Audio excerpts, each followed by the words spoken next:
C'est parti pour l'épisode numéro 6. Première partie, mes batailles avec le corps. Deuxième partie, le corps, est-ce qu'on l'habite ou est-ce qu'on le traîne? Et troisième partie, défunts et présence invisible. Commençons avec la première partie.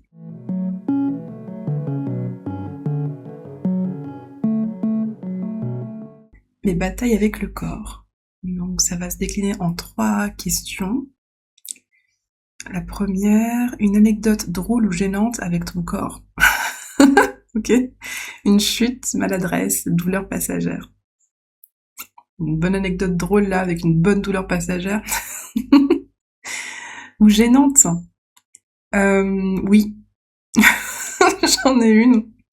J'en ai une qui m'est venue à l'esprit directement. Elle est un peu sale. Enfin, elle est un peu sale. Un petit peu sale. Alors. Donc, déjà, il faut savoir que je suis, je ne sais plus quel est le terme, hématophobe.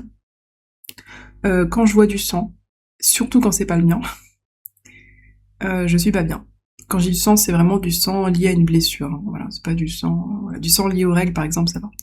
Mais lié à une blessure, vraiment, je me sens vraiment pas bien. Je me fais tout un film dans ma tête, tout un scénario.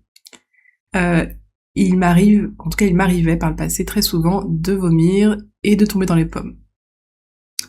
Dans cet ordre-là. Des fois, je vomissais pas. Ça a commencé la toute première fois lorsque j'étais enfant, je sais pas quel âge j'avais, mon frère quel âge il avait. Je devais en avoir peut-être, c'était avant Tahiti, on va dire 8 ans. Mon frère en avait 15, par là. 8 ans, même pas, peut-être que j'étais plus jeune, mais peu importe. Et on s'amusait sur le lit, on avait 2 lits, une place. Et bah, comme beaucoup d'enfants, on se bataillait, comme beaucoup de frères et sœurs, on se bataillait à raison de des chatouilles, des guilis, des trucs comme ça. Évidemment, j'étais plus faible que mon frère. Et on avait une armoire, une grosse armoire sur le côté, à côté du lit, et qui était ouverte, et en fait, il y a des petits rails en métal. On joue, et qu'est-ce qui m'arrive? Je tombe la tête la première sur, enfin, le crâne, en gros, sur les rails. Alors, pas de point de suture, rien. Mais j'ai saigné un petit peu.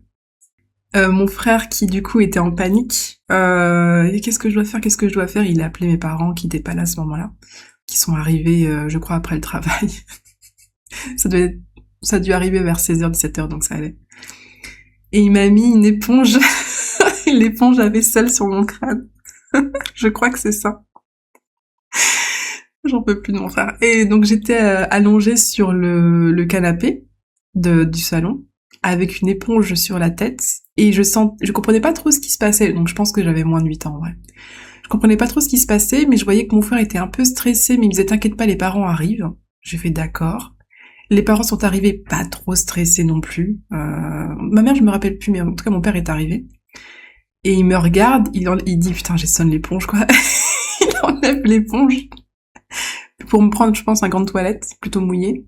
Il regarde un peu, il dit « Non, ça va », mais je sais pas, je crois qu'il s'est dit bon mince, ça reste une enfant, elle est jeune, et en fait il commence à dire t'inquiète pas, ça va bien aller, ça saigne un peu, mais vraiment il y a pas grand chose, il y a quasiment rien. Tu vois, il prend des pincettes, et en fait moi ça me fait un peu tourner la tête, puis il me dit pareil si tu sens pas bien, je sais pas trop ce qui se passe, mais en gros j'ai commencé à stresser parce que j'ai senti le stress autour de moi, et j'ai senti que c'était plus grave que ce que je pensais. Genre moi j'étais en mode bon c'est une petite blessure toute bête, et on m'a fait comprendre que non c'est plus que ça, sans être non plus dramatique.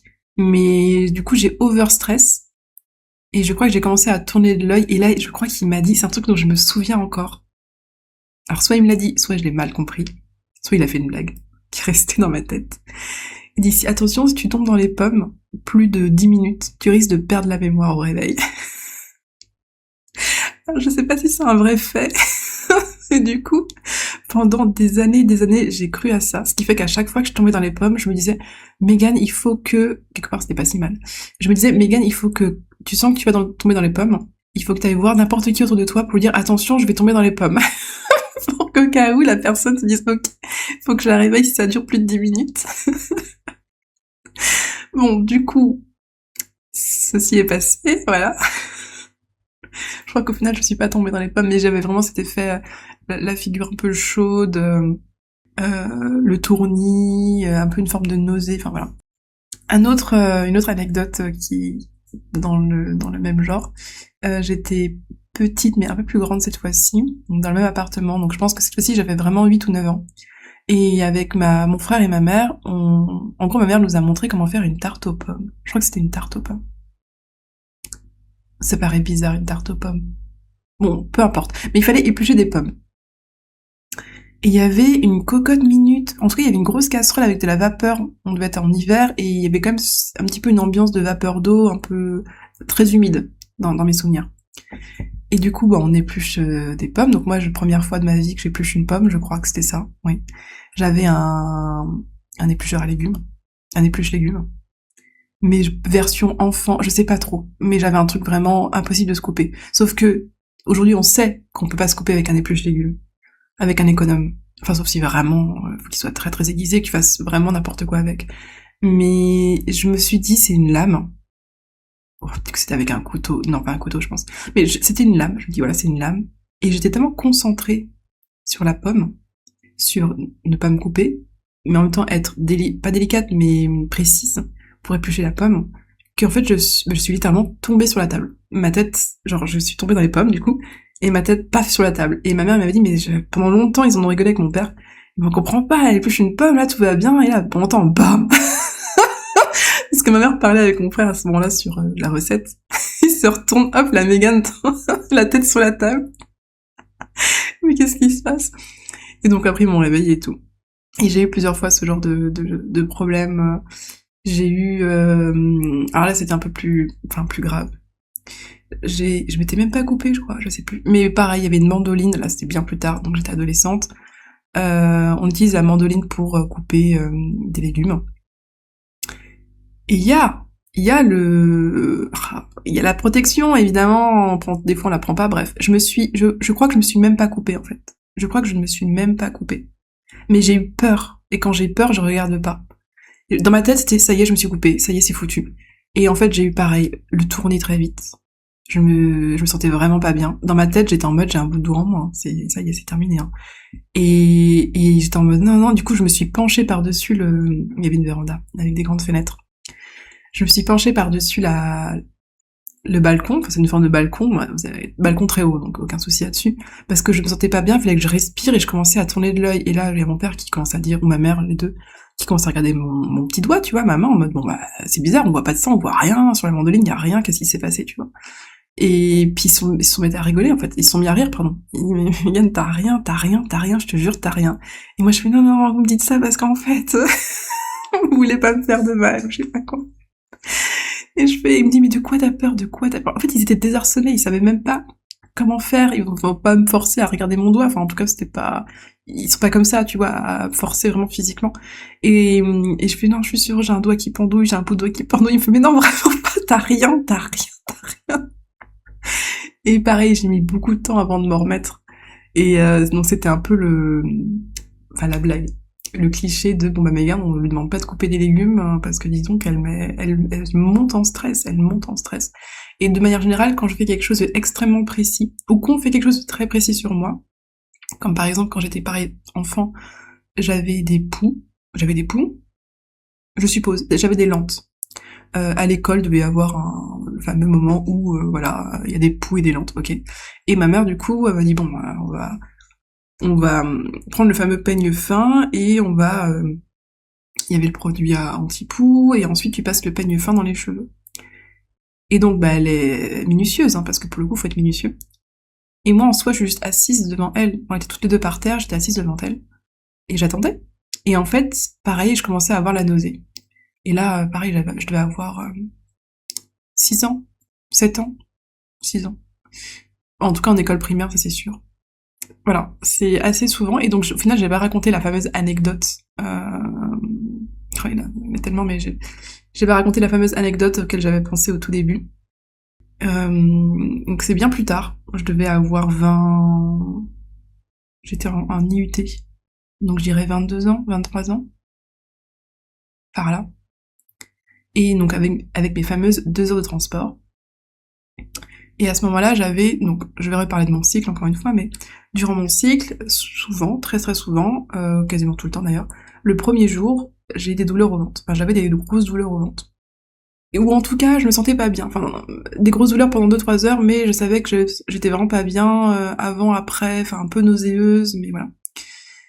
Donc ça, combiné au fait que j'imagine très vite des choses dans les détails et qu'en plus, j'ai la peur du sang et de me couper et de me blesser.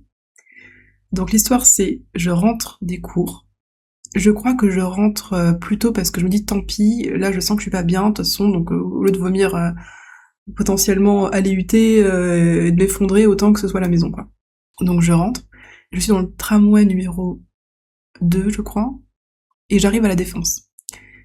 Et en fait, je lis un livre. Il y avait deux choses. Je lisais un livre qui parlait de... Je l'avais noté en plus. En gros, c'est une cyborg. Je sais pas comment on appelle ça, mais c'est une humaine. Le personnage principal est une humaine qui a des prothèses métalliques de robots, voilà. Et en fait, elle raconte, donc c'est de la science-fiction, et elle racontait à un moment donné, à ce passage-là précisément, donc avant que j'arrive à la Défense, la jonction entre sa chair et les prothèses. Un peu dégueulasse, tu vois. Voilà. Pour moi, en tout cas. Dans le détail. Donc, je commence à pas me sentir très bien. Je suis en mode, ok, c'est pas grave, Yann, tu t'arrêtes, tu respires. Je relève la tête. Donc, j'étais assise sur des strapontins. Qu'est-ce que je vois en face de moi? Des gens assis, plus ou moins, sur des strapontins aussi. Et je sais pas pourquoi. Il y avait 2-3 personnes. J'ai pas trop regardé, hein, j'avoue, j'ai vite détourné les yeux. Mais je me rappelle qu'il y avait... Je sais même pas comment c'est possible, d'ailleurs. Il y avait quelqu'un... Pardon, il y avait quelqu'un avec, vous savez, dans les hôpitaux, une sorte de poche de liquide accrochée à je sais pas qu'on appelle ça, un truc en métal, à une tige en métal que tu peux faire rouler. Il y avait ça, je crois qu'il y avait une personne avec ça, et à côté il devait y avoir une personne qui était vraiment, qui avait son bras coupé, et qui avait du coup des bandages, voilà. Et j'étais en mode, mais c'est pas possible. Je l'entends mal, je ne voyais jamais ça. Et là, je suppose qu'il devait y avoir un transport de personnes, peut-être d'un hôpital à un autre, mais ils pouvaient bouger, tu vois, ils avaient la capacité de bouger, mais juste ils étaient, handicapés, mais bien comme il faut, quoi. Et encore avec des bandages. Et alors, du coup, je commence vraiment à pas être bien du tout. On arrive à la Défense, je me lève, je sors, je descends les escaliers, et je dois prendre après le RER A. Et là, en fait, il y a une sorte de grand hall, pour ceux qui connaissent. Il y a un très très très grand hall, donc de la Défense, où il y a différents RER qui passent. Et c'est très grand, très très très grand, avec plusieurs escalators. Et du coup, je descends l'escalator, et en fait, dans ces moments-là, je pense qu'il y en a des qui doivent me comprendre, mais quand t'as mal, quand tu te sens pas bien, tu t'en fous totalement du regard des autres. Genre, je suis arrivée à un point où le regard des autres, je fais tant pis en fait. C'est vraiment genre, t'as tellement mal, tu dis mais en fait tant pis. Parce que j'avais quand même un mélange de douleur au ventre et donc de nausées, littéralement, qui était survenue. Et je me suis penchée par-dessus la grosse poubelle, une des grosses poubelles du hall de la Défense. Et du coup, j'ai vomi même pas au final, parce que j'avais rien dans l'estomac, je crois. Mais j'étais bien penchée au-dessus, les gens, passent à côté, parce que voilà. Et après, il y a l'erreur qui arrive, je rentre dedans, mais de manière zombie. Je me pose encore une fois sur un strapontin à côté de la porte, d'une des portes automatiques, ce qui est en vrai assez dangereux. Quand on n'est pas bien, vaut mieux se mettre plutôt à l'intérieur, voilà, parce que sinon on pourrait tomber quand les portes s'ouvrent à nouveau. Bref, parce que du coup, je me suis assise sur ce strapontin-là, j'étais littéralement collée contre la paroi du RER, et je savais que je devais dire à quelqu'un, attention, je vais tomber dans les pommes, mais j'étais en mode tant pis, je sais pas, j'ai pas osé, je pense à ce moment-là, parce qu'il y avait pas grand monde. Les portes se ferment, et je suis du coup littéralement tombée dans les pommes, sur le strapontin du RER A, je crois pendant 2 ou 3 stations, et je me suis réveillée. Et des gens autour qui ont dû me prendre littéralement pour une junkie, je pense. Mais ça, au pire, on s'en fout.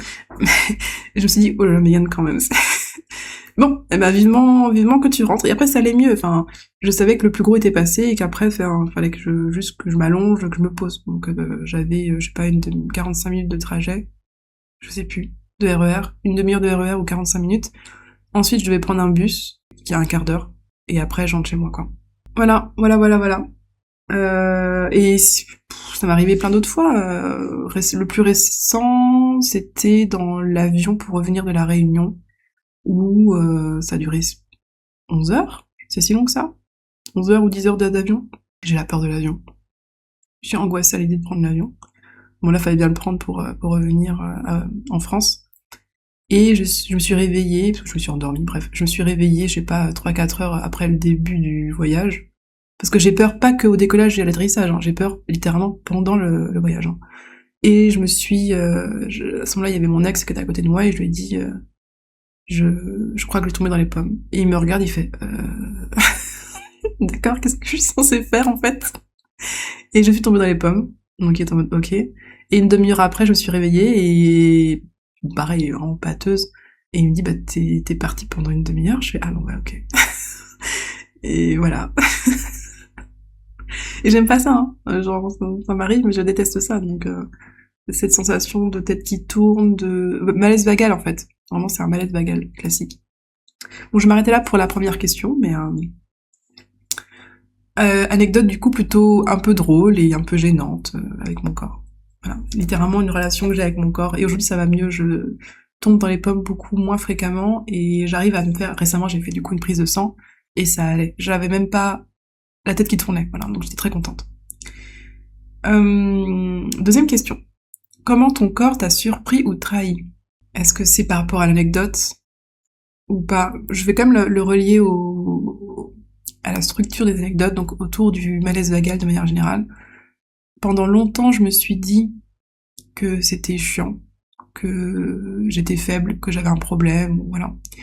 Et en fait, maintenant, je le vois différemment. Je crois que je me suis renseignée sur le sujet aussi à un moment donné, et j'ai uniquement gardé en mémoire le plus drôle. Enfin, je me suis fait une petite histoire, donc voilà. À vérifier, voilà. Attention à ce que je dis. Mais en gros, pour moi, c'est vraiment le corps qui dit là, on n'y arrive plus. On n'y arrive plus, il y a trop de trucs à gérer dans tous les sens, et en plus, il y a le cerveau qui part en cacahuète, là, avec des scénarios à la con. Donc en fait, c'est simple, on est en mode survie, donc on va juste éteindre les lumières, garder de l'énergie pour autre chose, que ce soit la digestion, s'il y a littéralement une digestion qui est en cours, bon, bah, il faut de l'énergie pour ça. On va, je sais pas, réguler, j'en sais rien, la température, je ne sais pas du tout ce que fait le corps à ce moment-là. Enfin, plein de trucs. Hein. Déjà, la respiration, c'est bien aussi, effectivement. Le cœur qui doit battre. Non, mais dans tous les cas, voilà, je vois ça comme, on éteint des lumières, on fait péter certains plombs, c'est pas grave, on les remettra ensuite. Mais c'est vraiment ça, on éteint les lumières, tout, histoire de que la machine puisse quand même continuer de tourner parce qu'il y a d'autres trucs à faire derrière. Et quand on a enfin à nouveau pas mal d'énergie, qu'il n'y a plus de surcharge, qu'il n'y a plus 50 000 trucs à faire en même temps, ok, là, on rallume la machine. Donc voilà, je vois comme ça. Je le vois comme ça et je sais pertinemment qu'il y a une grosse part d'illusion puisque quand je stresse toute seule, que j'imagine des scénarios, que je suis persuadée d'un truc et que du coup j'ai la nausée et que je tombe dans les pommes comme si effectivement ça m'était vraiment arrivé, je me dis bon bah là le corps il est en mode oh, bon bah c'est réel, il y a une vraie surcharge mentale tu vois, mais en soi il n'y a pas de raison d'être finalement, il n'y a pas de raison de réel d'éteindre les lumières. Donc je fais un travail là-dessus, enfin même pas un travail, j'ai découvert la méditation, j'ai découvert la cohérence cardiaque, le yoga aussi, et naturellement j'ai enlevé ce qui me plaisait moins, donc la méditation. J'ai gardé ce qui me plaisait le plus, donc la cohérence cardiaque et un petit peu de yoga, des étirements en gros. Et puis surtout, bah, j'ai relativisé sur beaucoup de choses. Donc voilà. Et donc mon corps, on peut dire que oui, il m'a souvent surpris, j'aurais dit à l'époque qu'il m'avait trahi, mais au contraire, en fait, il m'a juste aidé totalement. Il m'a totalement aidé. Parce qu'en fait, si je tombais pas dans les pommes, je ne sais pas ce qui serait passé. Peut-être que j'aurais un peu abîmé certains organes, légèrement, après ils peuvent se préparer, mais je ne sais pas. Je ne sais pas ce qui se passe si on force et qu'on dit non, je veux pas avoir de malaise vagal. Non, bah je pense qu'on se reconcentre. Et donc du coup, en fait, on reconcentre notre énergie, pardon, sur ce qui nous semble essentiel, et en fait, naturellement, on doit passer le truc. Enfin bon, belle machine qu'est le corps en tout cas. Et enfin, dernière question, as-tu appris quelque chose sur toi ou juste ri de toi-même? Alors sur le moment, très clairement, je ne riais pas.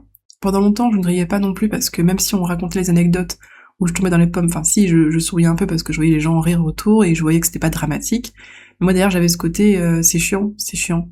Si un jour, et d'ailleurs je le dis encore, si un jour je suis bizarrement seule, ça va. Je me dis que je vais pas me couper en deux Je vais pas me couper un doigt, je vais pas me couper une main. Je sais pas pourquoi. Je sais que je fais très attention et pourtant j'utilise du couteau littéralement tous les jours. Hein. Je cuisine, je coupe mes légumes tous les jours. Je fais attention. Voilà, je fais attention. Des fois je me dis ouh ça faillit, mais bon je fais attention.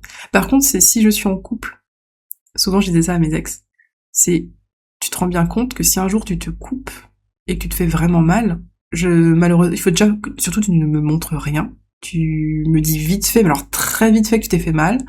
Et au pire, tu me dis, faut appeler les urgences ou quoi. Mais genre, moi, faut que je m'éloigne de toi parce que sinon, en fait, je vais tomber dans les pommes. Et en fait, tu vas devoir gérer deux personnes. Moi, le poids mort, potentiellement, qui va te bloquer le passage pour que tu ailles aux urgences, qui sera allongé sur le palier. Et, et toi, avec ta blessure. Donc, en fait, j'ai plus peur de ça. J'ai plus peur de comment je vais faire pour venir en aide à quelqu'un si on est que deux dans l'appartement ou dans la maison. Si il a littéralement une blessure qui va me faire tourner de l'œil. Alors, ce qui est un petit peu rassurant, c'est que, on va dire assez récemment, j'ai dû amener mon père aux urgences, tout va bien. Mais je l'avais jamais vu avoir aussi mal de toute ma vie, et avoir été aussi expressif. Et mon corps a su tenir. J'ai tenu le coup, il était à côté, parce qu'il y avait l'accueil, il fallait qu'on explique ce qui se passe et tout, le temps que, du coup, les gens vraiment le prennent en charge, on va dire, physiquement. Et j'ai tenu le coup, et quand ils l'ont emmené, là, je me suis assise en train d'excuser, parce que du coup, elle voulait me poser encore des questions, elle me dit, bon, bah maintenant, on a pris le minimum et le nécessaire directement face pour ton père. Maintenant, on va pouvoir continuer les questions avec la fille, du coup, donc avec moi qui est à côté, pour avoir plus de détails, plus de précision. Et là, j'ai eu la tête qui commençait à tourner, j'ai fait ah ben voilà, bah ça y est. Je vous inquiétez pas, je suis habituée. En fait, je me suis même levée et je lui dis je vais me poser un petit peu parce que du coup la tête qui tourne. Donc la dame est en mode d'accord. Je me suis assise dans le couloir des urgences par terre. Ça c'est un truc que je fais maintenant tout le temps. Le frais, il me faut du frais, il faut que je sois par terre au cas où si je tombe, déjà, ça c'est sûr, et au frais. Et si je dois m'allonger par terre, je m'allongerai par terre.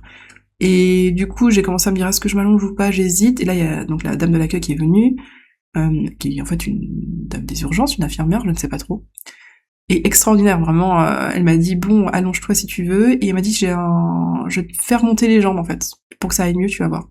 Puis elle m'a dit, effectivement, t'as bien tenu avec ton père, là, j'ai bien vu, et là, du coup, tout simplement, c'est normal, c'est ton corps qui lâche toute la pression, hop, se relâche. Et la technique est extra, et oui, j'ai découvert à 30 ans, 32, 31, je sais pas. Donc j'étais allongée par terre, elle m'a juste pris les jambes, elle a relevé, donc j'avais les jambes tendues, elle me les a relevées pour faire quasiment un angle droit, après tout dépend de la souplesse de chacun. Et c'est parti, je ne mens pas, en 10, 15, allez, 20 secondes maximum. La sensation de nausée est partie en 20 secondes. Là, j'étais en mode, oh, mais c'est trop bien. Alors à faire toute seule, je sais pas, il y a sûrement un moyen de le faire toute seule. Mais en tout cas, maintenant je sais qu'à deux, si si je vois par exemple mon père qui est pas bien, ou n'importe qui de ma famille ou de mes amis, qui me dit là je me sens vraiment pas bien. Bon, dans la rue c'est compliqué, hein, faut voir avec la personne. Mais sinon c'est simple, tu t'allonges, et là moi je serais toi, je me pose par terre, déjà j'évente. Je ventile, pardon. Je ventile la personne en restant un peu loin d'elle, j'évite de lui poser trop de questions. Je la ventile. En fait, je fais comme, je sais ce que c'est, je sais ce que ça fait, donc en fait, j'agis comme si c'était moi qui étais à la place de la personne qui tombait dans les pommes. Enfin, qui avait un malaise. Donc je ventile et je la laisse poser sur vraiment le sol, je dis t'inquiète, y a rien de grave, en vrai. C'est bon, ça va passer, voilà. Et si ça passe pas, bah c'est pas grave. Et après, je lui propose techniques imparables. Si elle a envie, elle s'allonge, moi je lui relève les jambes, ça part en 20 secondes chrono, tu vois, voilà. Deuxième partie.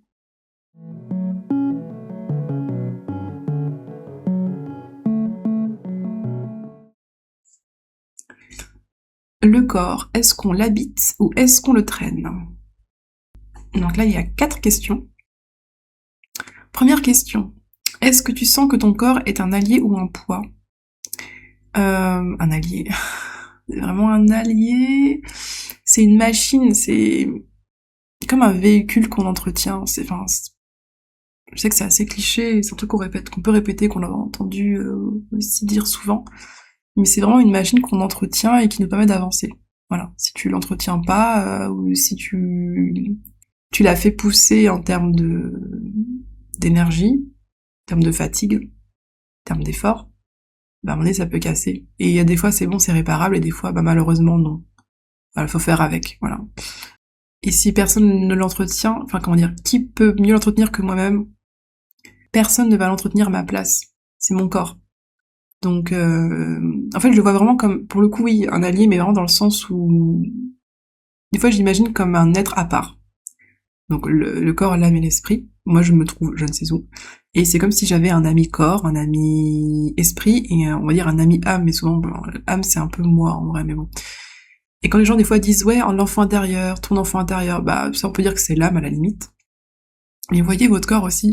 Vous voyez votre corps aussi comme un ami, un enfant, ou un membre de votre famille. Et vous allez sûrement prodiguer des conseils à un membre de votre famille, probablement des conseils que vous n'appliquez pas vous-même.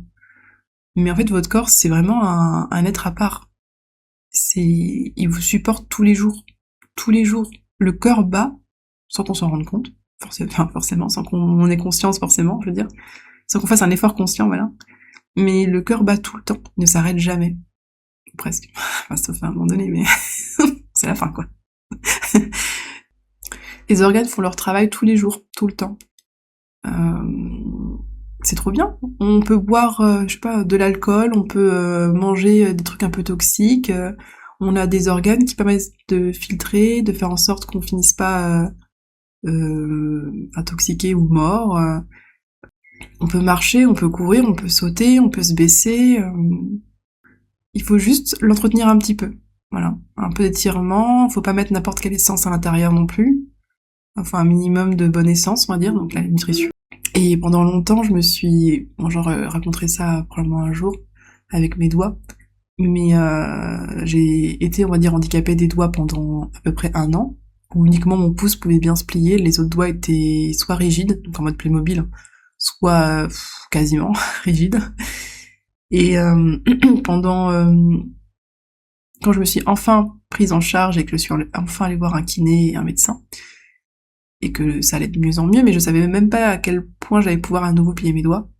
J'ai pleuré. J'ai pleuré, en fait, un soir, en m'excusant sincèrement auprès de mes doigts, auprès de mon corps, en disant je suis désolée d'avoir agi comme ça, de pas...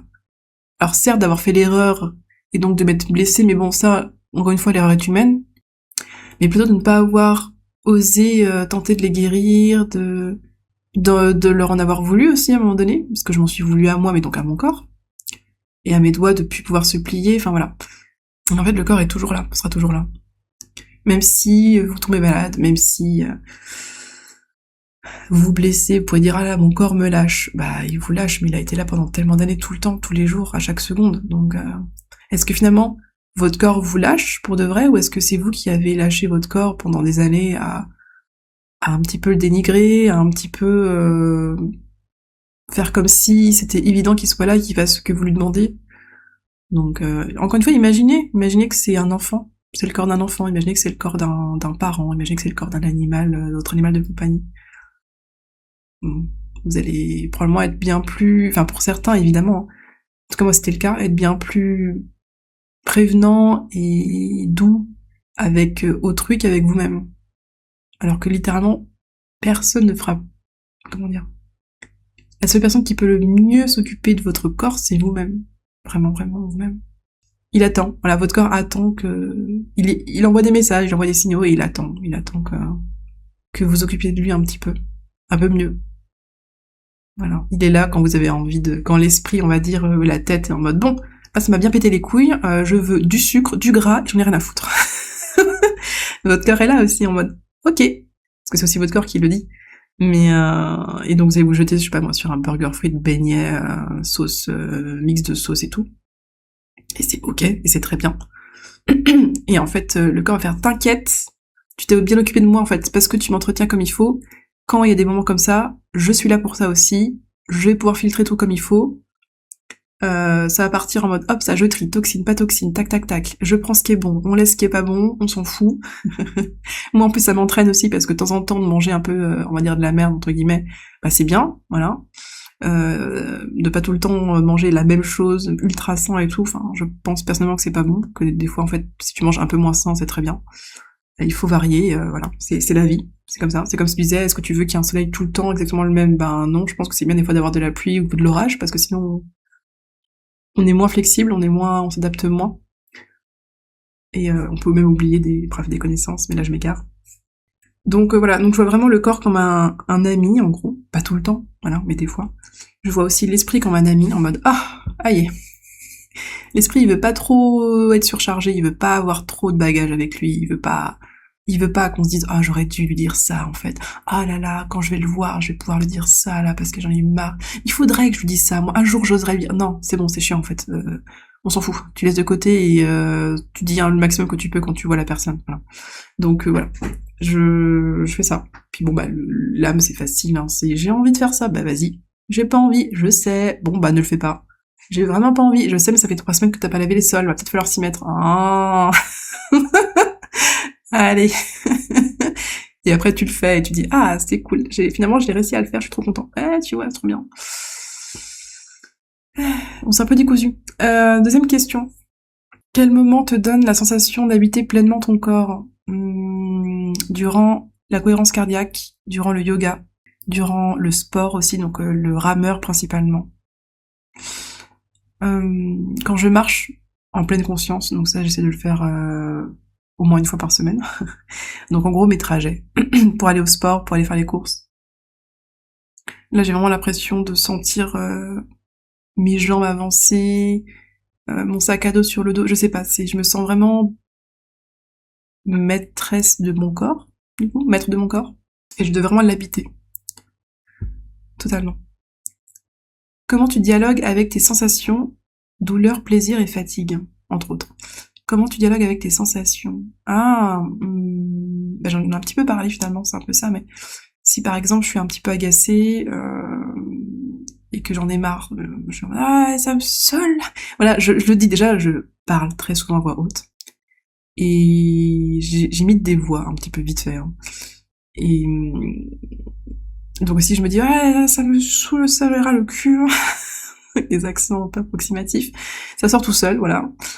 Et je me dis ok, bah vas-y, je vais faire autre chose. Et en fait, je blague, je me parle à moi-même, je parle comme s'il y avait des gens autour, enfin comme si je parlais à mon corps ou à ma tête ou juste à moi-même et je blague. Si je suis fatiguée, des fois pareil, je force. Je me dis oh, allez, vas-y, je vais faire encore, je vais designer encore 3-4 cartes là, et je m'arrête.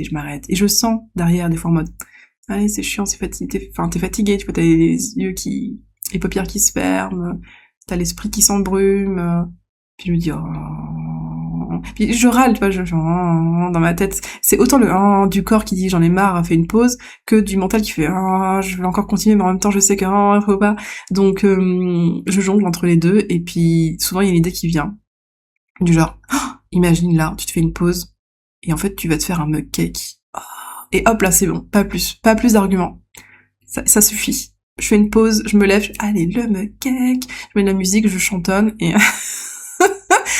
et tout le monde est content littéralement, donc donc voilà.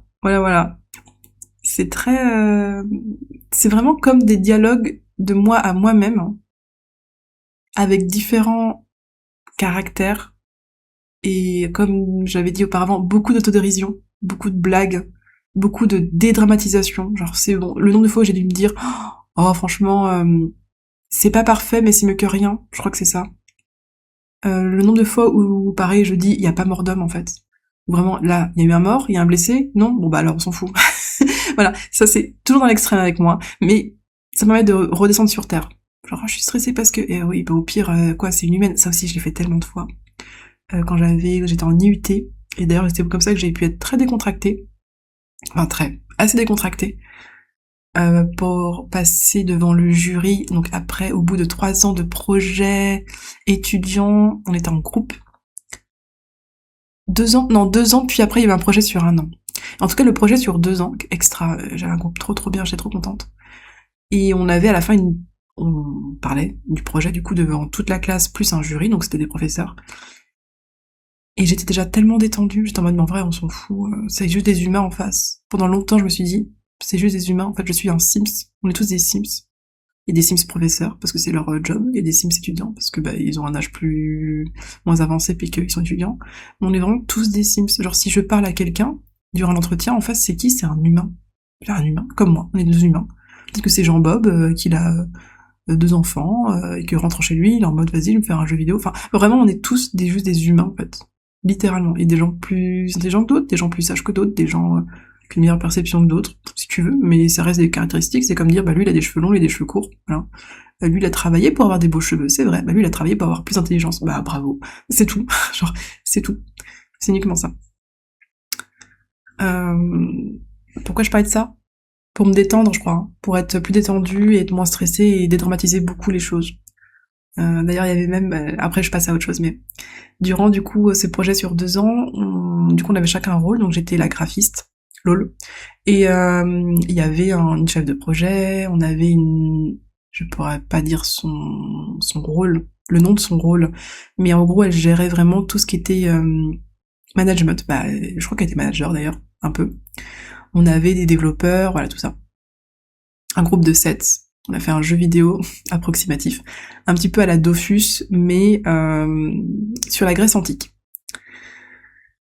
Et donc du coup, bah moi, graphiste, ouais, bon bah je sais très très très bien recopier les choses, mais rarement inventer. Donc qu'est-ce que j'ai fait? Bah j'ai peut-être recopié quelques splash art enfin fan art, non pas fan art, quelques artworks pardon, à l'époque au tout début de Dofus, donc d'une Yop, d'une SRAM et d'un autre personnage. Pareil, j'ai recopié aussi des arbres, quelques arbres de Dofus.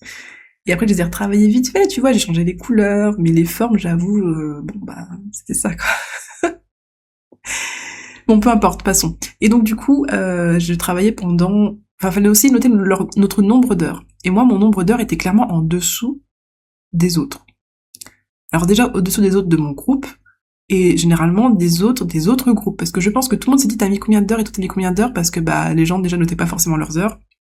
Et à la fin des 2 ans, ils se sont rendus compte que, je sais pas, ils avaient peut-être que 100 heures sur 300 par rapport au groupe d'à côté, donc ils ont gonflé leurs heures. Hein.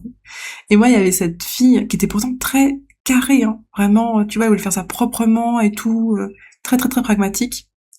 Pour le coup, pas du tout jeu vidéo, c'était la seule, je pense, dans le groupe, elle arrivait après, parce que leur groupe s'est éclaté, donc elle arrivait après. On l'a intégrée et s'est dit bon, vas-y, je rejoins un groupe de geeks, what the fuck.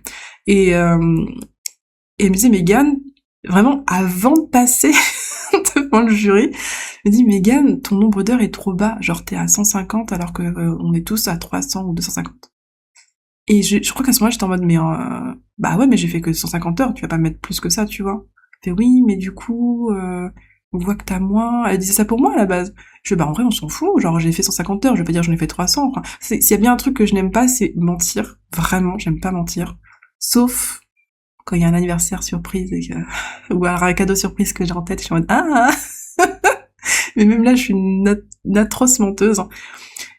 Et donc j'ai bien dit, bah non, j'ai pas envie de mentir, enfin c'est chiant, parce qu'après, c'est bien beau de dire, oh, on gonfle les heures, mais derrière moi, il faut que j'assume ça, en me disant, faut que je fasse déjà un travail mental, donc c'est de l'énergie, c'est chiant, en disant, ah oui, pas 150, mais j'ai fait soi-disant 300 heures, du coup, potentiellement, si on me demande ce que j'ai fait, bah pareil, énergie mentale, il faut que je crée des trucs, là, puis après, c'est le fameux mensonge qui peut devenir très chiant. Pareil, je me fais un méga scénario, alors que clairement, ils s'en foutent, les profs.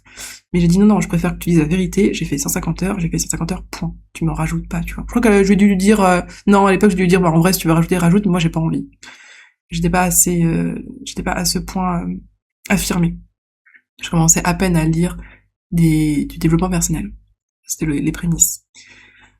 Et donc, du coup, pendant la présentation du jeu, j'avais ma partie, j'étais plutôt à l'aise, je sentais par contre les autres personnes plus ou moins qui étaient très très stressées avec la voix qui tremble, et étonnamment la mienne était plutôt décontractée et j'étais plutôt à l'aise.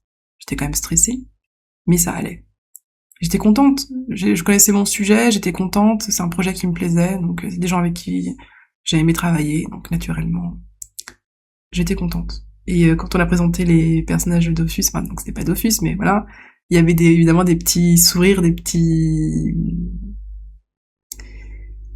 regards de certains élèves en mode ah, je connais ça. Ah, je reconnais la Yop là, je la reconnais. Moi ça me fait rire, voilà, ça me fait rire. J'ai dérivé à fond. Question suivante et dernière de la partie 2 donc. Si ton corps pouvait parler, que te dirait-il en ce moment? Il dirait j'ai un peu froid aux mains, J'ai mon nez qui coule, c'est chiant, mais c'est ok. Je suis bien. Ouais, je pense qu'il dirait je suis bien. Mais sinon, qu'est-ce qu'il pourrait me dire? Chauffe un peu plus son appart. À la limite, ouais, pourquoi pas. Arrête de vouloir un peu trop forcer, quitte à tomber malade, hein, parce que ça m'arrive. Comme ça, d'ailleurs, je suis tombée malade. J'ai mis mon chauffage un peu tard. Je voulais l'allumer en octobre uniquement, et en fait, je suis tombée malade en fin septembre. Donc ouais, il me dirait juste, c'est bien de forcer un peu, c'est bien des fois de se mettre des petites challenges, on va dire. Mais si vraiment t'es pas bien, stop. Non, sinon il me dirait c'est cool, tu manges bien, je pense. Il est content. Prise de sang a dit que tout allait bien. Et mon foie a l'air d'être de très très bonne qualité même. Donc non, je pense que mon corps est plutôt content. Je suis contente. Je suppose que mon corps l'est aussi. Voilà. Passons à la partie 3.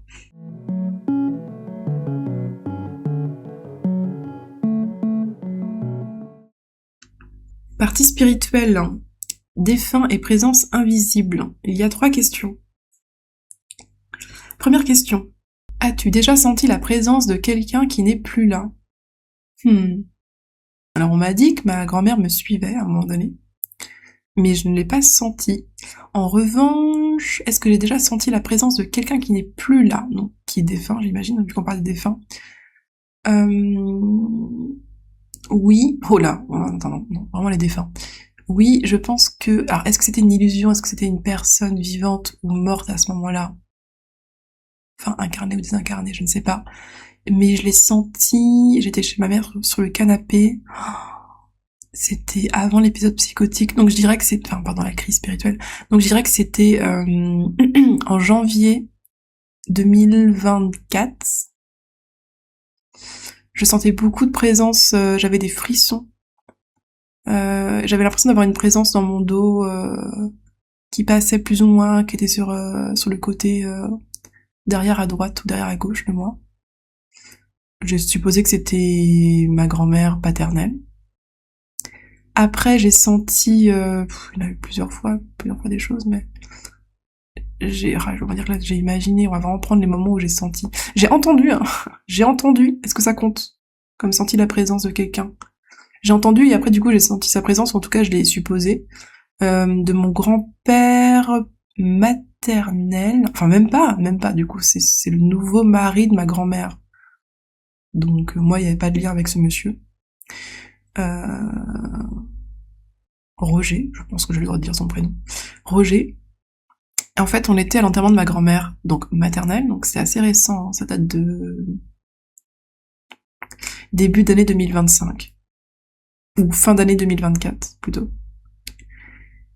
Et donc on est à l'enterrement, décidément. Et là, on est vraiment dans le cimetière, hein. Donc en mode, on se réunit tous, il y a le cercueil qui est posé, il y a deux, trois paroles qui sont échangées, et ensuite ils mettent en terre, le cercueil, un truc comme ça. Et en fait, donc on commençait à tous se réunir pour commencer la cérémonie au cimetière. Et là, je m'attendais à rien. J'étais en mode bon, voilà. Et là, j'entends un truc du genre foutaise avec la voix de Roger. Il a une voix particulière et il râlait beaucoup. Et c'est le genre de choses qu'il pourrait totalement dire. Genre, oh, foutaise. Peut-être pas foutaise, mais t'as râlé comme ça, un peu à l'ancienne, quoi. Et par contre, il est mort il y a longtemps. J'étais assez étonnée. Je me suis dit, mais attends, mais comment ça? Et vraiment, et ça m'a pas étonné qu'il soit là parce que c'est l'enterrement de mamie, donc voilà. Mais j'étais un peu choquée. Je me dis, mais ça fait des années qu'il est mort, et il est encore sur Terre à avoir ce genre de réflexion, donc probablement pas très en paix, très serein, à râler, à avoir de la rumination, ce genre de choses. Et lui, il est encore là. Ok. Et donc du coup, je l'ai entendu. Je l'ai entendu, et pour moi, il était à gauche. Il était pas loin il était pas au milieu du groupe d'humains, enfin d'incarnation, mais il était plutôt à côté plus ou moins à côté du cercueil, mais sur la gauche. Donc en gros, j'étais face au cercueil, enfin on était face au cercueil, il était plutôt sur la gauche. Mais pas trop loin non plus, dans les environs, entre le cercueil et nous, il est un peu sur la gauche, voilà. Pour moi, c'était ça, donc voilà. Voilà, pourquoi je dis ça, uniquement avec le son, est-ce que j'ai senti la présence? Peut-être aussi. Et sinon, quoi d'autre la présence de défunts, en vrai, pas tant que ça, mais pendant longtemps, j'ai eu très peur de ça. Je me suis dit, je veux bien avoir des pouvoirs, y a aucun souci, mais j'avoue, les défunts, ça me met un peu en PLS. Parce que je pensais vraiment qu'il y avait des... Enfin, je pensais qu'il y avait vraiment des défunts, des esprits, qu'on pouvait se faire posséder. Alors oui, mais pas de la manière dont j'imaginais, mais bon, peu importe. Et que du coup, il y avait ce côté un peu fantôme, puis t'imagines un petit peu à quoi ils ressemblent, enfin, ils sont vieux, machin, peut-être qu'il y a des qui ont pas de jambes, je sais pas, bref. Voilà. Donc pendant longtemps, j'avais un peu peur de ça, et donc je pense qu'à ce niveau-là, mes dons, si j'en ai en tout cas, je crois que j'en ai, ce que m'avait dit la médium, genre... ouais, sur les défunts, il va y avoir des trucs qui vont arriver, probablement. Peut-être même qui sont déjà là, mais que je nie un peu, je ne sais pas. Mais sur ça, je pense que ça vient plus tard. Ça viendra plus tard, ou ça vient après d'autres dons. Désolée encore une fois pour les travaux. Voilou. Comment ton corps et ton intuition... Ah, pardon. Pas Wallo du tout. Il y a aussi, du coup, encore une fois, lors de l'enterrement de ma grand-mère, donc là, c'était la mise en... Comment on appelle ça? Mise en bière? Non, je sais plus. En fait, on peut aller au cercueil ouvert avec le défunt avant que le cercueil soit fermé.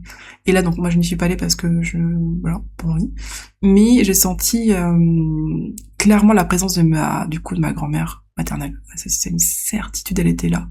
Elle était là, des fois elle était dans la pièce où j'étais parce qu'il y a une sorte de petite salle d'attente, et des fois elle était souvent même, elle était je crois proche de ma mère, en vrai, proche de ma tante et de mon oncle, je dirais vraiment ma mère et ma tante. Donc à côté de son corps littéralement parce que bah ma mère y est allée, voilà. Donc oui, non là clairement j'ai senti sa présence, mais je pense qu'elle faisait pas trop attention à moi, enfin si, en mode tiens c'est bizarre, elle peut me sentir, mais elle était trop, elle était vraiment concentrée sur ma mère et ma tante et sûrement mon oncle aussi, et après mon autre oncle qui est arrivé, etc., etc. Voilà, j'avais l'impression d'entendre un petit peu sa voix, mais là c'était dans ma tête, donc est-ce que c'est moi qui imaginais, qui me rappelait un peu la manière dont elle disait certaines choses, ou est-ce que vraiment c'était un petit peu ses pensées que je ressentais, ça je ne sais pas. Donc deuxième question, pardon. Comment ton corps et ton intuition ont-ils réagi? Donc la première fois, j'ai eu des frissons. Et sinon, quand j'entends des choses ou que je sens des présences, les défunts, j'avoue que c'est pas, encore une fois, c'est pas très fort, hein. Ou alors, je confonds. Je me dis que c'est des gens réels avec une sorte de présence à distance. Et en fait, peut-être que c'est des défunts depuis le début. Ouais, dans ce cas-là, vraiment, je parle avec eux au calme, hein. Si c'est ça. Ah ben ça se marre bien, hein. Par contre, j'avoue que des fois, quand je somnole, j'entends des choses et je pense que c'est des défunts, c'est pas des vrais gens. Et il y avait une histoire d'une radio à un moment donné, et en fait, ils rigolaient pas mal. J'avoue, ils étaient en mode, tiens, on rigole et on est bien. Et vu que c'est une radio, je me dis, c'est quand même bizarre. Une radio un peu de l'époque. Il n'y a pas de personne aujourd'hui vivante, qui est avec en plus un groupe restreint, de gens avec qui on va dire, je parle à distance, entre guillemets, par télépathie, je pense. Et je pense pas qu'il y ait de gens qui ont ce genre de radio et qui surtout se l'écoutent comme ça en pleine nuit, au calme. Vas-y, une petite radio avec une petite antenne là que je vais sortir. Et puis en plus, c'est presque limite, c'était pas genre énergie ou RTL2 quoi. C'était vraiment comme si c'était des voix un peu de l'époque. Donc non, effectivement, je pense que je sais pas trop comment ça fonctionne. J'avoue, je suis très très curieuse en vrai, suspicieuse aussi, c'est vrai, de ça. Mais si ils ont leur radio, ils font leur vie, mais qu'on les entend, donc ils sont comme dans une sorte de monde parallèle, ou en tout cas de plan parallèle, on peut les entendre du coup, pour certaines personnes. Ils continuent leur vie, ils font apparaître une radio s'ils en ont envie, ils la font disparaître, ils discutent entre eux, là il y a aucun problème là-dessus. Ils peuvent totalement rigoler aussi entre eux. En tout cas, maintenant j'ai plus du tout peur pour le coup. Avant je pouvais avoir un peu peur, je pouvais avoir des appréhensions. Aujourd'hui, je suis plus tranquille. Genre, si on me dit, bah, il y a ta grand-mère ou quoi qui est à côté de toi, je me dis, ok, pas de problème, tu vois. Vraiment, j'ai même pas je vais pas non plus ne pas y croire, loin de là. Je vais être en mode, oh, trop bien. Hey! Et en fait, je sais que juste le fait de penser à elle, de sourire, ça lui parvient. Donc, j'ai pas besoin de tourner la tête, de me dire, elle est où, elle est là. Non, je suis en mode, c'est trop bien. Genre, c'est trop bien. Cool. Mais je suis pas très famille de base. Donc, ça va pas me toucher plus que ça. Il y a des gens, je sais que ça les bouleverse. Moi, pas plus que ça, non. Pas plus que ça. Donc mon corps, comment il a réagi, bah des fois avec des frissons, mais c'est assez rare, ça le fait plus. Ah oui, et des courants d'air frais, je l'ai pas dit ça. Le nombre de fois où j'ai senti des courants d'air frais, et j'étais en mode, la Mégane, on me la fait pas à moi.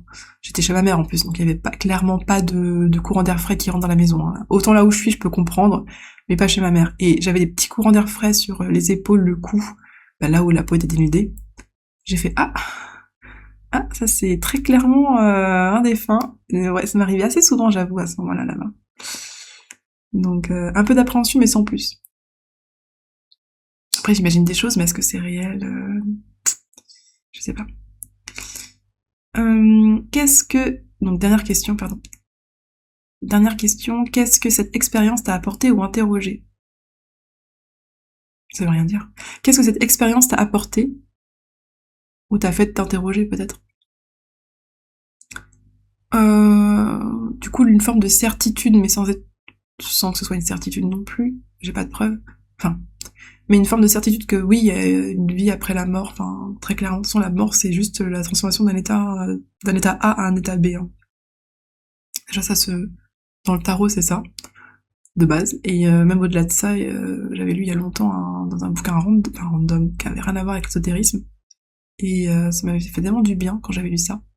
Mais que vraiment la mort, ce n'est que le passage d'un état à un autre. Ce n'est que ça. Nous, on imagine que ça y est, c'est le trou noir, c'est finito pipo parce que bah y a plus l'incarnation, elle bouge plus, elle dit plus rien, en tout cas on l'entend plus. Mais qui nous dit que vraiment c'est ça? Il peut y avoir tellement de choses qui peuvent se faire après la mort, potentiellement. Enfin après c'est la seule limite, c'est l'imagination vraiment. Donc penser que c'est le trou noir et qu'on s'endort et qu'après on oublie tout et qu'on n'existe plus, c'est juste une façon d'imaginer ça. C'est juste un scénario. Mais il y en a plein d'autres. Une infinité. Donc choisissez sincèrement le scénario qui vous plaît le plus. Je pense. Moi, c'est mon conseil. Pourquoi choisir de penser ou de croire à un truc qui nous fait du mal? En vrai, c'est con, non? Je sais pas, je trouve ça bizarre. Pourquoi choisir d'imaginer des choses négatives alors qu'on peut imaginer des choses positives? Parce qu'on aime se faire du mal? Probablement. Parce qu'on s'aime pas assez et que du coup on veut le culpabiliser et qu'on veut pas se l'avouer? Très probablement aussi. Parce qu'on pense que la vie c'est comme ça, on est fataliste parce qu'on nous a éduqués de cette façon-là. Peut-être aussi. Vraiment, quelqu'un qui te dit bah moi je dis que la vie c'est de la merde, que c'est nul, que c'est que des épreuves, que c'est dur. La vie est dure. Ah bah tu vois. Pardon, la vie est dure. Ok. Bah pourquoi t'irais croire cette personne? Pourquoi tu resterais avec elle à ses côtés? Oh là là. Que font-ils? Ce boucan. Ah ça râle. Hein. Là je fais un truc que je ne fais jamais. Je ne sais pas pourquoi je le fais. J'ai ma tasse à côté, avec de l'eau. Et j'ai mon doigt qui caresse le bord de la tasse, comme quand on fait des fois des sons un petit peu... quand on peut faire des sons avec les verres, là. Je ne fais jamais ça. Jamais. Et là, je le fais. Je sais pas pourquoi. Donc je me dis, ah, bizarre. Je sais pas d'où ça vient, mais... tu vois, je garde l'esprit ouvert. Je me dis, bon... Je pourrais me dire, oh non, c'est moi qui fais navarre des points barres. Ah, je me suis arrêtée. Mais ça pourrait être autre chose. Je ne sais pas quoi, une connexion, quelqu'un qui a pris une sorte de possession, bah si ce n'est que ça va, hein. À tout moment je peux m'arrêter, hein. Ça s'arrêter toute seule, je pense, mais... Enfin bref. Du coup je disais quoi qu'est-ce que cette expérience m'a apporté ou est-ce qu'elle m'a donné des questions ou est-ce qu'elle m'a interrogé donc ouais, une forme de sérénité vis-à-vis de la mort. Pas de ma mort à moi, mais des défunts. J'en peux plus des travaux. Je pense que je vais sortir sur le balcon et je vais crier. Je vais crier comme ce bruit strident que j'entends. Peut-être que vous l'entendez pas en fait, mais moi je l'entends. On dirait une sirène, mais qui galère de fou. Hein. Elle fait que des vocalises là. Hein. Des sacrées vocalises. Elle se donne. Ah, sa voix déraillée.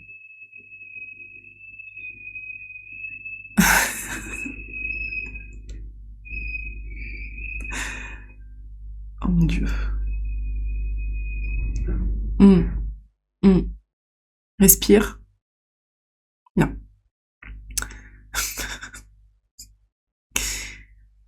Oui, Oui, bon, donc je vais répéter 3 fois la même chose, pour la 3e fois la même chose, pardon. Une sérénité vis-à-vis des défunts. Du coup, j'ai pas ou peu de tristesse quand une personne de mon entourage meurt. Pour l'instant, c'est les grands-parents. Bon. Et c'est de vieillesse, ou à peu près, donc ça va, voilà, évidemment. Mais je suis heureuse pour eux, en fait. C'est ça, je suis heureuse pour eux. Et je suis des fois même heureuse de me dire, ah, maintenant je les ressens plus maintenant qu'avant. Waouh, on est là. Et c'est comme s'il y avait une nouvelle relation qui s'établissait. Alors qu'avant, une relation évidemment, mais voilà, tranquille. Et après, des fois, je me sens plus proche d'eux que j'ai jamais été. C'est très bizarre, c'est très particulier. Est-ce qu'on finirait pas par... Qu'est-ce que je peux faire? Soit par une musique, j'avais dit que ce serait intéressant d'écouter une musique et de parler par-dessus. Genre, je pose une question et j'ai une réponse. Là, je le sens pas trop. Parce qu'entre les bruits des travaux et tout, sincèrement, chiant. Je pense que je vais plus... Est-ce que je tire une carte, en vrai? Le pendule, j'en ai toujours pas. Je vais tirer une carte. Mais je vais être un peu chiante. Vous pouvez encore partir. C'est le moment. Et hop, là, c'est trop tard. Donc, du coup... je vais tirer une carte, mais une carte quête. J'écris des cartes quêtes. On va vous donner du travail à faire. Les gens qui, pareil, comme d'hab, ceux qui arrivent jusqu'ici, ça peut être un conseil, hein, pas forcément. Il faut que tu fasses ça, absolument. Peut-être que ce sera juste un conseil. Vous le prenez comme vous avez envie de le prendre. J'ai bien envie de tirer une carte quête, là. J'ai senti, je sais pas, j'ai vu la carte quête, je me suis dit, allez, allez, allez. Donc, entre 489 et 516. Bon, il n'y en a pas beaucoup, hein. Est-ce que je le prendrai pour moi, la carte quête? Sincèrement, je pense pas. On verra. J'en ai déjà tiré une il y a pas si longtemps pour moi. Je ne sais plus ce que c'est. Ah si, c'est, je me rappelle. Alors, une petite quête là pour, comment on dit, les auditeurs. 502. Il y a différents niveaux de quête, je vous l'ai pas dit. Non, ça va. Une quête de gardien de niveau 1. M. On te demande d'agir pour toi. Accorde-toi un moment de repos, complimente-toi sincèrement ou fais quelque chose qui te fait du bien. Oh, ça va. Quel plaisir. Ben, peut-être que je parle à des gens qui s'aiment pas beaucoup et qui sont en train de travailler leur chakra du cœur. Mais en gros, les quêtes de gardien, ce sont les quêtes du chakra du cœur, littéralement. Donc de niveau 1, donc c'est doux. Et c'est vraiment juste, en gros, aime-toi. Et comment tu peux faire ça? Peut-être qu'il y a des gens qui se posent la question, mais c'est bien beau, mais comment je fais pour m'aimer? Parce qu'on me dit souvent, oui, il faut apprendre à t'aimer, oui, je m'aime pas assez, oui, mais c'est chiant, je fais comment? Ben voilà, agis pour toi. Comme par exemple, tu t'accordes un petit moment de repos, tu te mets bien, tu te complimentes, par la voix haute, devant un miroir ou pas, on s'en fout. Ouais, fais quelque chose qui te fait du bien. T'as envie de manger un truc que t'aimes, pardon? Vas-y. T'as envie, c'est même pas des envies, c'est, qu'est-ce qui te fait du bien? Qu'est-ce que t'aimes faire de base? Quelle activité comment dire? Quelle activité que quand tu sais que tu l'as fait, oh là, vive la langue française, ça te fait du bien. Nourriture, cuisiner, te reposer. Repose-toi par contre. Même si t'as pas envie, tu te reposes. C'est moi qui le dis, là, c'est les cartes. Accorde-toi un moment de repos, c'est de l'impératif. Allez, hop, tu t'assieds, tu bouges plus. Non, vraiment, repose-toi. Repose-toi, prends soin de toi. Prends soin de la machine, c'est ce qu'on disait. Hein. Ton corps, il t'aime vraiment, hein, sinon il serait pas là. Hein. Donc, aime-le en retour et c'est facile. Hein. Comment aimer une machine? Bah, tu l'entretiens, tu la huiles, tu la nettoies, tu mets de l'essence, tu essaies de voir un peu quelle essence il faudrait à quel moment, qu'est-ce qu'elle veut comme essence. Tu lui dis là c'est bon, tu peux te poser tranquillement, on reprendra plus tard. Des moments de repos, c'est normal. Hein. Pourquoi elle devrait travailler H24? C'est déjà le cas quelque part, mais. Et l'esprit c'est pareil. Prends soin de ton esprit aussi. Donc là c'est donc encore une fois du repos aussi. Fais des choses que t'as envie de faire, non prise de tête. Accorde-toi des moments juste pour toi et ça marche aussi avec l'âme évidemment, très clairement, l'enfant intérieur, tout ça. Faire des choses qui te font plaisir, qui te font sourire. Bon, vous avez de la chance, c'est une petite quête mignonne. Allez-y. Sur ce, eh bien, À la semaine prochaine. Et sinon, toujours comme d'hab sur Instagram. Hein. Donc c'est Megan.de.stefano. Il y a des tirages de cartes. Et j'ai aussi mon TikTok, où ça doit être Megan.de.stefano aussi. À plus. Et prenez soin de vous, c'est un ordre.